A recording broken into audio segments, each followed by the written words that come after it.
Jadi berkat Tuhan dinyatakan buat bangsa ini Tuhan. Ampuni bangsa ini, pulihkan Bapa dalam nama Yesus. Damai Tuhan nyata buat bangsa ini. Kami percaya bangsa ini akan Tuhan bawa naik lebih lagi Tuhan Yesus. Biarlah Tuhan Kau menjadi Tuhan buat bangsa ini. Di dalam nama Yesus kami mengucap syukur dan berdoa. Haleluya. Amin. Haleluya. Biar segala bangsa memuji Tuhan. Segala suku memuji Tuhan bersama-sama. Biarlah kita menari bagi Tuhan.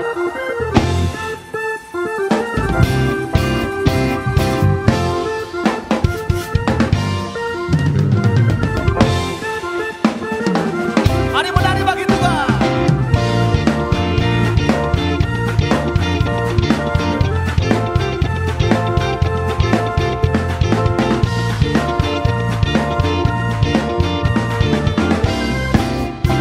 Sama nyatakan kasih tebus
saksikan bersama-sama.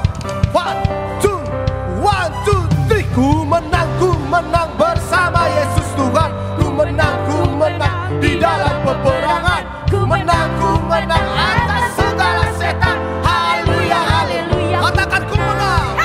Ku menang bersama Yesus Tuhan. Ku menang di dalam peperangan. Ku menang. Amin. Sekali lagi. Ku menang bersama Yesus Tuhan. Di dalam peperangan.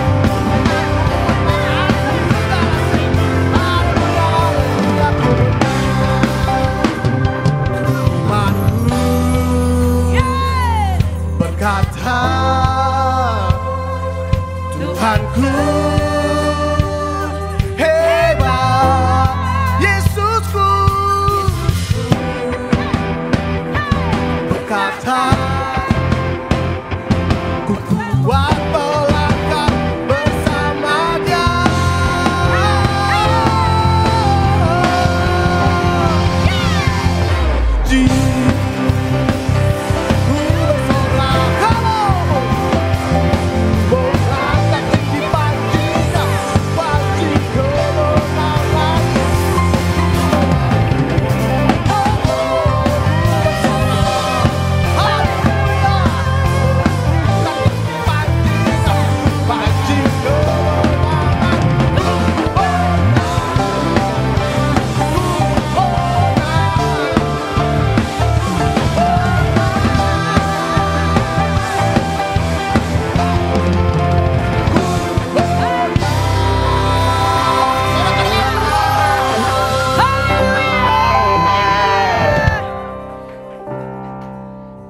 Sebelum duduk kita sama-sama teriak, ku menang. 1, 2, 3. Ku menang.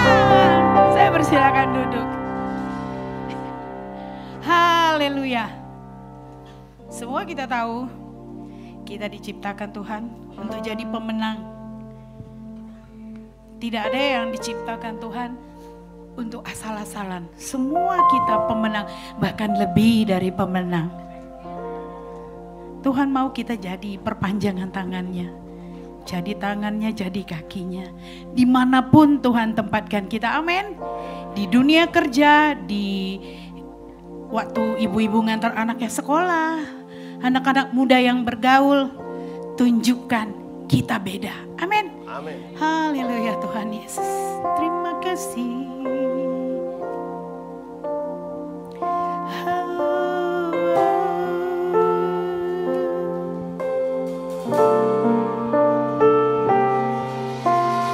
Yesuslah Tuhan yang layak ditinggikan, layak disembah oleh suku-suku bangsa. Dengan darah-Mu Kau telah tebus bangsaku, genapi Tuhan firman-Mu atas negeriku. Sama-sama kita katakan amin. Yesuslah Tuhan yang layak ditinggikan, layak disembah oleh suku-suku bangsa. Dengan darah-Mu Kau telah tebus bangsaku, genapi Tuhan firman-Mu atas negeriku. Hatiku rindu melihat kemuliaan-Mu. Hatiku rindu melihat curahan kuasa-Mu di tanah tercinta, negeriku Indonesia.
Mari Bapak Ibu nyanyikan lagu ini sebagai doa kita bersama. Haleluya. Yesuslah. Amin. Haleluya.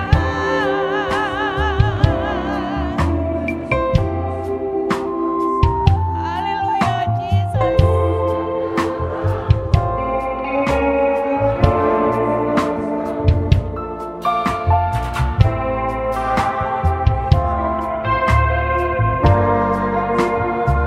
Jemaat Tuhan katakan haleluya. Hatiku, ini kerinduan kami Tuhan. Haleluya.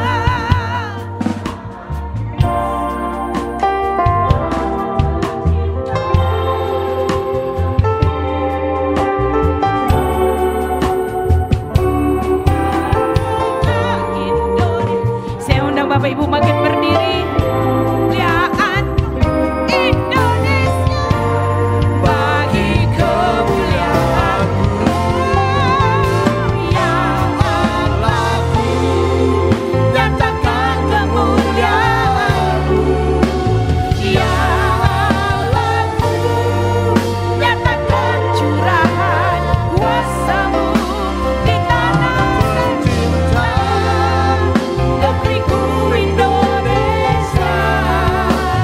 Ku berdoa Indonesia, penuh kemuliaan-Mu Indonesia.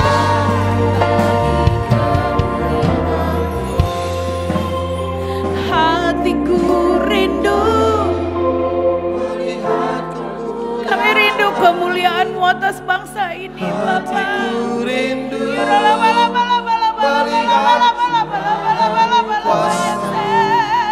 Tanah tercinta, negeriku Indonesia. Ku berdoa Indonesia.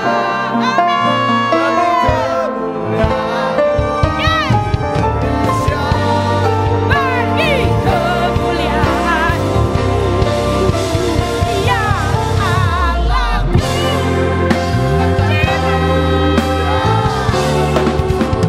ya Allahku, nyatakan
Shalom saudara yang dikasih Tuhan, senang sekali saya bisa melayani Anda di dalam ibadah online ini. Hari ini saya akan menyampaikan renungan dengan judul Teologi Kemakmuran versus Teologi Penatalayanan.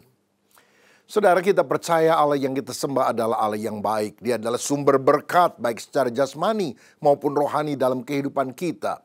Dia memberikan matahari dan hujan bagi semua manusia, entah orang baik atau orang jahat.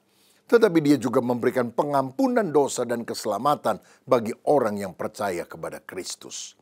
Nah, pada masa kini ada pengajaran yang sangat menekankan berkat jasmania yang dikenal dengan nama teologi kemakmuran atau prosperity gospel. Nah, kita akan meneliti bedanya dengan teologi Alkitabiah, yaitu teologi penatalayanan, supaya kita bisa memiliki sikap yang benar tentang hal ini. Yang pertama, kita akan bahas tentang teologi kemakmuran. Saudara, teologi kemakmuran mulai muncul abad yang ke-20 di Amerika Serikat. Intinya mengajarkan tentang iman yang nyata dalam pikiran dan kata-kata positif akan menghasilkan kesehatan, kekayaan, dan kesuksesan di dunia. Tokoh yang meletakkan dasar antara lain E.W. Kenyon yang mengajarkan bahwa perkataan iman, word of faith, bisa mengubah kenyataan. Ini kemudian dipopulerkan oleh penginjil kesembuhan ilahi dan juga televangelis seperti Oral Roberts, Kenneth Hagin, Benny Hinn, dan lain-lain. Terutama disebarkan ke gereja karismatik. Nah, mengapa ada banyak orang yang suka akan pengajaran teologi kemakmuran ini? Yang pertama, ini memberi harapan hidup yang lebih baik, terutama bagi orang miskin atau sakit. Kita akan mengalami kemakmuran dan kesembuhan melalui iman dan persembahan. Pesannya sederhana dan mudah dicerna. Tuhan ingin kamu kaya dan sehat. Ya, semua orang ingin kaya dan sehat. Makanya ajaran ini sangat populer. Kedua, menekankan motivasi untuk meraih kesuksesan dan berkat materi. Ini relevan secara sosial. Di tengah kemiskinan dan penderitaan, janji berkat materi menjadi sangat menarik. Yang ketiga, ini juga cocok dengan budaya konsumerisme. Gaya hidup modern yang mengajar kenyamanan dan keberhasilan duniawi. Teologianya juga instan, menawarkan solusi cepat. Cukup dengan iman dan persembahan, maka berkat akan datang. Selanjutnya, yang keempat, gaya penyampaian pengkhotbah yang atraktif dan emosional disertai dengan kesaksian-kesaksian tentang berkat finansial membuat jemaat menjadi makin tertarik. Nah, kalau boleh diringkas secara sederhana, teologi kemakmuran pengajarannya itu berpusat pada berkat materi dan kesuksesan. Iman dilihat sebagai alat untuk mendapatkan berkat duniawi. Penderitaan harus dihindari karena adalah tanda kurangnya iman. Tuhan sendiri dianggap sebagai pemberi berkat materi. Dan motivasi utama untuk kita mendengarkan firman adalah mendapatkan berkat dan kesuksesan. Nah, yang kedua kita akan kontraskan dengan teologi penatalayanan yang Alkitabiah. Saudara, teologi Alkitabiah itu adalah pengajaran yang berpusat pada salib Kristus, keselamatan, dan ketaatan. Iman adalah kepercayaan penuh pada Tuhan, baik dalam kelimpahan maupun penderitaan. Mau kaya, mau miskin, aku tetap setia kepada Yesus yang telah rela mati berkorban bagiku. Itu penekanan teologi Alkitabiah. Penderitaan adalah bagian dari pertumbuhan iman dan rencana Tuhan. Karena melalui penderitaan seperti contohnya yang dialami Ayub, kita bisa lebih dimurnikan sehingga iman kita makin dewasa dan berkenan kepada Tuhan. Selanjutnya, Tuhan tidak hanya dilihat sebagai penyedia harta, tapi Dia adalah penebus dan penuntun untuk kita bisa memperoleh kekudusan dan juga kedewasaan secara rohani. Motivasi kita untuk mendengar dan mentaati firman adalah mengasihi dan menaati Tuhan apapun keadaannya. Dengan demikian kita melihat teologi kemakmuran berpusat pada apa yang bisa saya dapat dari Tuhan. Sedangkan teologi Alkitabiah berpusat pada siapa Tuhan dan bagaimana saya bisa hidup untuk Dia. Saudara, teologi kemakmuran menawarkan harapan akan hidup kaya di dunia ini, tapi seringkali menyimpang dari ajaran Alkitab yang menekankan salib, pertobatan, dan kekekalan, bukan kenyamanan duniawi. Nah, pertanyaannya, apakah Alkitab mengajar soal berkat, kekayaan, dan kesuksesan? Jawabannya ya, tapi dalam perspektif yang benar. Saudara, teologi penata layanan atau stewardship, kadang ada orang yang menyebutnya sebagai kingdom stewardship, ya, penata layanan kerajaan Allah, atau biblical management, manajemen pengelolaan yang Alkitabiah. Maka kita melihat teologi penata layanan atau stewardship teologi ini menekankan bahwa semua milik Tuhan dan manusia adalah pengelola, steward, yang harus setia dan bertanggung jawab terhadap semua milik Tuhan yang dititipkan untuk sementara waktu kepada kita. Dia, Allah adalah owner, kita hanyalah manajer, pengelola dari harta milik Allah. Nah, ada beberapa ayat yang menjadi dasar dari teologi penata layanan, antara lain Mazmur 24 ayat 1, Tuhanlah yang empunya bumi serta segala isinya dan dunia serta yang diam di dalamnya. Jadi semua di alam semesta adalah milik Tuhan. Lalu Kejadian 1 ayat 28, ini menekankan panggilan kita sebagai manusia untuk menguasai dan mengelola bumi ini. Lukas 12 ayat 42 sampai 44 juga bicara tentang perumpamaan agar kita menjadi hamba yang setia dan bijaksana. Selanjutnya Lukas 16 ayat 10 sampai 12 menunjukkan orang yang setia dalam perkara yang kecil, Tuhan akan memberikan tanggung jawab dalam perkara yang lebih besar. Kita juga melihat dalam teologi penata layanan memberi merupakan tanggung jawab sekaligus ibadah kita kepada Tuhan. 2 Korintus 9 ayat 6 sampai 8 misalnya menunjukkan bahwa Allah mengasihi orang yang memberi dengan sukacita. Amsal 3 ayat 9 dan 10 menunjukkan muliakanlah Tuhan dengan hartamu. Jadi kita bisa memberikan persembahan untuk kemuliaan nama Tuhan. Yesus juga mengajarkan kita mengelola talenta dengan baik. Dalam Matius 25 ayat 14 sampai 30 ada perumpamaan tentang talenta. Ada hamba yang dapat 5, ada yang dapat 2, ada yang dapat 1. Maka yang 5 ini mengembangkan, mengelolanya menjadi 10. Yang kedua mengembangkan jadi 4, sama-sama untung 100%. Tapi yang 1 menyimpan di dalam tanah dan tidak mengembangkannya. Dia dianggap sebagai hamba yang bodoh, jahat, dan tidak berguna. Berarti menyia-nyiakan talenta, karunia, pemberian Tuhan adalah dosa di hadapan Dia. Kita harus melipat gandakan karunia yang Tuhan berikan. Selanjutnya Alkitab memperingatkan akan bahaya cinta uang. Dikatakan dalam Matius 6 ayat 24, kamu tidak dapat mengabdi kepada Allah dan kepada Mamon. Lalu 1 Timotius 6 ayat 10 juga berkata, akar segala kejahatan adalah cinta uang. Lebih jauh kita melihat tujuan kekayaan adalah untuk dipakai menolong orang miskin dan mendukung pekerjaan Tuhan. Dan dengan demikian kita sebetulnya sedang menyimpan harta di sorga. Lukas 12 ayat 33, Kisah Rasul 20 ayat 35 adalah terlebih berkat memberi, berbahagia memberi daripada menerima. Nah saudara, jadi teologi kemakmuran berpusat pada apa yang bisa saya terima dari Tuhan. Sedangkan teologi penata layanan berpusat pada bagaimana saya dapat melayani Tuhan dengan apa yang Dia sudah percayakan kepada saya. Teologi penata layanan bukan hanya soal uang, tapi soal pengelolaan seluruh hidup sebagai milik Tuhan. Mengelola waktu yang adalah milik Tuhan, talenta yang adalah milik Tuhan, termasuk keuangan yang adalah titipan Tuhan. Nah saudara sekalian, sekarang kita akan melihat perbandingan antara teologi kemakmuran versus teologi penata layanan yang Alkitabiah. Teologi kemakmuran memandang fokus utamanya adalah menerima berkat materi dari Tuhan.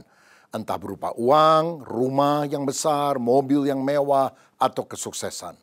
Sedangkan fokus utama dari teologi penata layanan adalah mengelola segala yang dimiliki sebagai milik Tuhan, bukan milik pribadi. Dalam teologi kemakmuran, tujuan memberi adalah supaya saya diberkati kembali dengan lebih besar. Siapa yang menabur benih, dia akan menuai berkat. Walaupun mungkin ada unsur benarnya di dalam kalimat itu, tetapi teologi penata layanan memandang persembahan sebagai wujud syukur, ketaatan, dan pelayanan kepada Tuhan, dan kerinduan untuk memberkati sesama. Motivasi hidup dalam teologi kemakmuran adalah mendapatkan kekayaan dan kesehatan lewat iman. Sedangkan dalam teologi penata layanan, motivasi hidup adalah memuliakan Tuhan dengan seluruh kehidupan termasuk harta benda kita. Selanjutnya, ajaran tentang harta di dalam teologi kemakmuran melihatnya sebagai tanda iman dan berkenan kepada Tuhan. Jadi, kalau saya kaya berarti saya beriman, saya rohani. Kalau saya miskin, saya tidak rohani. Sedangkan dalam teologi penata layanan, harta adalah alat untuk melayani Tuhan dan melayani orang lain. Bagaimana teologi kemakmuran memandang peran Tuhan seperti sumber berkat yang harus diberi supaya dia memberi kembali. Sedangkan dalam teologi penata layanan yang alkitabiah, Tuhan adalah pemilik segalanya yang mempercayakan harta untuk kita kelola dengan bertanggung jawab ketika kita ada di atas muka bumi ini. Bagaimana pandangan tentang penderitaan dan kekurangan dalam teologi kemakmuran? Dilihat sebagai kegagalan iman. Kalau kamu miskin, berarti kamu gagal secara iman. Sedangkan dalam teologi penata layanan, penderitaan dan kekurangan dapat menjadi bagian dari panggilan iman dan sarana pertumbuhan rohani. Walaupun kita mengalami kesulitan, itu merupakan proses Tuhan supaya kita karakternya lebih berkenan kepada Tuhan. Lalu dalam teologi kemakmuran, Yesus digambarkan sebagai model sukses dan penyembuh. Sedangkan dalam teologi penata layanan yang alkitabiah, Tuhan yang kaya rela jadi miskin mengorbankan dirinya demi keselamatan umat manusia. 2 Korintus 8 ayat 9. Nah, bagian yang ketiga, apa dampak teologi penata layanan? Saya melihat ada beberapa dampak atau manfaat besar dari teologi penata layanan bagi pengembangan pribadi seorang anak Tuhan. Yang pertama, melalui pandangan yang tepat dan alkitabiah dalam teologi penata layanan ini, itu membuat kita melatih tanggung jawab dan disiplin. Setiap orang dipercayakan sesuatu oleh Tuhan dan akan dimintai pertanggungan jawab. Lukas 16 ayat 10. Pengajaran ini membentuk sikap bertanggung jawab atas waktu, uang, talenta, dan relasi kita satu dengan yang lain. Ini akan menumbuhkan kebiasaan mengelola sumber daya dengan bijaksana, bukan boros atau rakus. Seperti talenta yang dipercayakan dan harus dikembangkan menjadi lebih banyak. Yang kedua, membentuk karakter dan etos kerja. Apapun juga yang kamu perbuat, perbuatlah dengan segenap hatimu seperti untuk Tuhan. Kolose 3 ayat 23. Saudara, kita didorong untuk bekerja keras, jujur, punya integritas, bukan ambisi semata. Ini akan membantu anak Tuhan menjadi profesional yang dapat dipercaya di dalam tugas dan tanggung jawabnya. Punya kualitas yang diandalkan di dalam dunia kerja. Seperti Yusuf ketika diserahkan kepada dia hak untuk mengelola seluruh harta Potifar. Semua dibuat beres. Atau Daniel, raja tidak pernah dirugikan karena kepemimpinan Daniel. Walaupun dia orang yang sangat berpengaruh dalam kerajaan Babilonia. Nah, Tuhan ingin agar kita juga menjadi orang yang berprestasi. Sehingga kita muncul di hadapan raja-raja, bukan orang jelata. orang itu adalah orang yang berkualitas seperti Yusuf dan Daniel. Yang ketiga, menjaga hati yang murni terhadap harta. Matius 6 ayat 21 berkata, karena di mana hartamu berada, di situ juga hatimu berada. Saudara, kita harus menempatkan harta sebagai alat, bukan tujuan hidup. Kita harus menjaga agar motivasi sukses tidak bergeser dari menyenangkan Tuhan menjadi menyenangkan diri. Karenanya kita harus berorientasi pada kekekalan, bukan hanya pada hal duniawi ini saja. Menyimpan harta di sorga, bukan hanya di bumi, di mana ngengat dan karat akan merusakkannya. Yang keempat, melalui teologi penata layanan yang alkitabiah, itu akan mendatangkan berkat yang berlimpah. Saudara, Allah mempercayakan lebih banyak kepada mereka yang setia dalam hal kecil. Lukas 19 ayat 17. Suksesan datang bukan sebagai hak, tapi sebagai hasil kesetiaan, kerajinan, dan pengelolaan yang baik. Tujuannya bukan untuk memperkaya diri, tapi menjadi berkat bagi banyak orang. Dalam 1 Timotius 6 ayat 17-19 dikatakan, peringatkanlah kepada orang-orang kaya agar mereka tidak tinggi hati, tetapi kaya dalam kebajikan, suka memberi dan membagi. Jadi kalau kita mengikuti teologi penata layanan, kita bisa sukses, kita bisa kaya, kita bisa berhasil. Tapi tujuannya bukan untuk keserakahan kita, tapi kita jadi berkat lebih besar bagi banyak orang dan membawa kemuliaan bagi nama Tuhan. Karena kita juga berani mendukung pekerjaan Tuhan, pembangunan gereja, misi, dan sebagainya.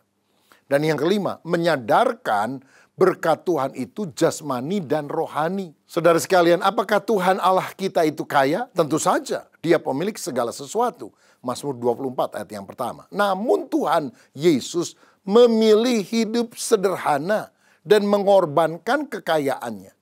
Dia lahir di kandang yang hina, dia hidup sebagai tukang kayu, dia tidak punya kekayaan duniawi yang dapat dibanggakan. Dalam Matius 8 ayat 20, dikatakan anak manusia tidak mempunyai tempat untuk meletakkan kepalanya. 2 Korintus 8 ayat 9 mencatat sekalipun ia kaya, dia telah menjadi miskin karena kamu. Berarti Yesus sengaja menanggalkan haknya atas kemuliaan duniawi demi misi penebusan. Ia tidak hidup mewah meskipun dia bisa. Tapi dia memilih jalan hidup yang sederhana untuk menebus kita dari dosa. Nah, Tuhan sebetulnya bisa memberi kelimpahan materi kepada umatnya. Contohnya Abraham itu kaya, Ayub sangat kaya, Salomo luar biasa kekayaan dan kemuliaannya. Penganak Tuhan Yesus sendiri ada orang kaya dan tidak dikecam karena kekayaannya. Misalnya Yusuf dari Arimatea, Matius 27 ayat 57. Lydia penjual kain ungu, Kisah 16 ayat 14. Sakius pemungut cukai yang kaya lalu bertobat dan menjadi dermawan, Lukas 19. Karena yang penting bukan jumlah harta yang kita miliki, tapi sikap hati terhadap harta tersebut. Namun berkat Tuhan tidak selalu dalam bentuk kekayaan materi. Dia juga bisa membentuk dan memberkati kita secara rohani melalui penderitaan. Contohnya Ayub yang diproses oleh Tuhan. Paulus atau para rasul yang mengalami banyak aniaya. Tapi hidup mereka sungguh-sungguh jadi teladan, contoh iman yang teguh. Saudara, kekayaan tidak selalu identik dengan berkat Tuhan. Sebaliknya kemiskinan tidak berarti kutukan. Tuhan itu maha kaya, tapi tidak semua umatnya pasti kaya secara materi. Karena kekayaan Tuhan tidak selalu disalurkan dalam bentuk uang, tapi dalam berbagai hal yang lain yang tidak kasat mata. Damai sejahtera, sukacita, keselamatan, panggilan hidup yang bermakna dan sebagainya. Jadi yang pertama ada berkat jasmani secara fisik atau duniawi. Kesehatan, pekerjaan dan penghasilan yang baik, kebutuhan hidup yang tercukupi, relasi keluarga dan pertemanan. Berkat jasmani ini bukan ukuran rohani, tapi bisa menjadi alat yang Tuhan pakai untuk mendukung misi kehidupan kita. Tapi yang kedua ada berkat rohani yang kekal dan esensial. Keselamatan, pengampunan dosa, buah Roh Kudus, hikmat dan pengertian, harapan hidup kekal, Dan ini hanya bisa diperoleh dalam iman kepada Kristus Yesus. Saudara sekalian, saya berdoa melalui khotbah pengajaran ini, kita tidak hanya terpesona kepada berita yang disampaikan oleh para pengkhotbah teologi kemakmuran. Kamu akan untung besar, dapat uang lebih banyak. Tetapi kita harus punya teologi yang seimbang, yang alkitabiah, penata layanan. Kalau Tuhan kasih banyak, seperti 5 talenta, ya dikembangkan jadi 10. Kalau Tuhan kasih sedang, seperti 2 talenta, ya dikembangkan jadi 4. Kalau Tuhan kasih sedikit, 1, jangan mengutuki Tuhan. Tuhan cuma kasih sedikit buat saya. Kok tidak seperti yang lain? Tuhan memberikan kepercayaan yang berbeda-beda kepada setiap orang. Tapi berapapun yang Tuhan percayakan kepada kita, mari kita gunakan yang terbaik untuk kemuliaan namanya. Biar hati kita terpusat kepada Kristus. Karena sasaran dan fokus hidup kita bukan sukses, bukan berkat, bukan materi. Tapi Kristus yang adalah abadi sampai selamanya. Biar hidup kita berfokus Kristus. Mari kita berdoa. Bapa Surgawi, terima kasih untuk kebenaran firman-Mu.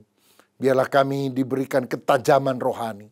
Supaya pengiringan kami kepada Kristus bukan hanya sekedar supaya kami ini diselamatkan dari api neraka, diberkati jadi kaya raya, disembuhkan dari segala macam sakit penyakit. Kami percaya Yesus lebih dari sekedar juru selamat, juru berkat, dan juru rawat. Yesus adalah Tuhan, penguasa tertinggi dan terbesar dalam hidup kami. Itu sebabnya kami mau berkata, bukan Yesus untuk kepentingan saya, tapi biar saya hidup untuk kepentingan Yesus. Kami tahu kami untung memiliki Yesus sebagai juru selamat. Tapi apakah Yesus diuntungkan melalui hidup kami? Itu sebabnya kami harus beranjak. Tidak boleh memiliki teologi kemakmuran, tapi teologi penata layanan yang alkitabiah. Apapun yang kami miliki, punya Tuhan. Dititipkan kepada kami untuk sementara waktu. Dikelola dengan baik. Dan kami harus mempertanggungjawabkan semuanya untuk kemuliaan nama Tuhan. Berkati kami semua Bapa yang telah mendengarkan firman-Mu. Dan biarlah Roh Kudus mencerahkan hati kami senantiasa. Di dalam nama Tuhan Yesus Kristus kami berdoa dan mengucap syukur. Dan semua yang percaya berkata, amin. Tuhan Yesus memberkati. Haleluya. Ya Tuhan, terima kasih Kau telah menyertai ibadah dari awal sampai dengan akhir. Kami percaya Engkau hadir di tempat ini. Amen. Kami percaya Kau memberkati Tuhan. Terimalah segala pujian kami sebagai dupa yang harum. Dan juga kami bersyukur untuk firman Tuhan. Biarkan kami berdoa untuk Indonesia. Kami mau hidup benar untuk Indonesia. Amen. Kami mau menjauhi dosa-dosa Tuhan. Jangan sampai dosa kami menjadi dosa noda untuk bangsa ini. Tetapi biarlah kebenaran yang kami hidupi akan menaikkan derajat bangsa kami. Memuliakan bangsa Indonesia. Berkati Tuhan negara ini, berkati setiap pemimpin. Kami juga berdoa buat orang-orang yang hari ini sedang penuh dengan pergumulan Tuhan. Kau yang tolong Tuhan. Yang sakit Engkau sembuhkan. Karena kami percaya mujizat-Mu masih terjadi sampai hari ini. Kami berdoa buat orang-orang yang sedang mengalami kesusahan ekonomi Tuhan. Di dalam nama Yesus pintu-pintu kesempatan terbuka. Ada hal-hal yang mereka bisa kerjakan. Diberikan hikmat, diberikan kreativitas. Sehingga apa yang mereka kerjakan Kau buat berhasil. Ya Tuhan, kami juga berdoa Tuhan buat setiap gereja GB Bethel yang ada di Bekasi ini, di Jakarta, Kelapa Gading dan Kedo ya Tuhan. Kami percaya Tuhan bahwa gereja kami harus jadi berkat untuk kota. Harus menerangi, menjadi dampak untuk masyarakat di sekitar kami. Berkati gembala kami, berkati setiap pemimpin rohani yang ada di gereja kami. Sehingga kami semua bisa jadi teladan untuk setiap jemaat Tuhan. Ya Tuhan, kami juga mau berdoa Tuhan untuk hal-hal yang mungkin kami gak bisa sebutkan satu persatu. Tapi kami tahu ada hal yang mungkin sedang diharapkan oleh jemaat-Mu yang hadir hari ini. Kami melihat mungkin pertolongan Tuhan sepertinya terlambat. Tapi kami percaya, kami mau dukung di dalam doa bahwa waktu Tuhan tidak pernah terlambat. Di dalam nama Yesus terjadi sesuai dengan waktunya Tuhan.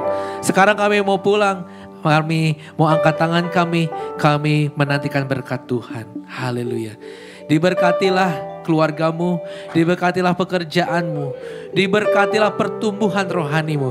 Engkau akan terus naik bukan turun. Engkau akan menjadi kepala bukan ekor.